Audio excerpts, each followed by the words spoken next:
Direct answer. Terpene spray does not increase THC or CBD levels, so it does not technically make flower more potent. However, it can make the experience feel more pronounced by enhancing the terpene profile. How terpenes influence the experience. Terpenes are aromatic compounds naturally found in cannabis and many other plants. They shape aroma, flavor, and the overall sensory character of a strain. Terpenes interact with cannabinoids through what is known as the entourage effect. The entourage effect describes how cannabinoids and terpenes work together to influence how a strain feels. While terpene spray does not raise THC content, enhancing the terpene profile can make certain strain characteristics feel more noticeable.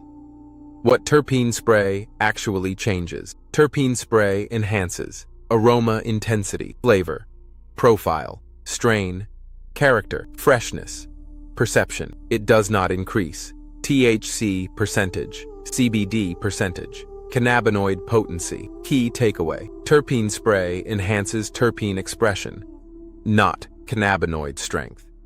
It can make flower feel more vibrant and flavorful, but it does not change THC levels. Learn more. If you want to customize aroma and restore terpene profile to your flower, explore our spray terpenes collection here. Terpene spray for weed. FAQ section. Does terpene spray add THC? No. Terpene spray contains botanical terpenes and does not add THC or cannabinoids. Can terpene spray change how a strain feels? Terpenes can influence the overall experience through the entourage effect, but they do not increase potency. Is terpene spray worth using? For users looking to enhance aroma, flavor, or restore dry flower, terpene spray can improve sensory quality without altering THC content.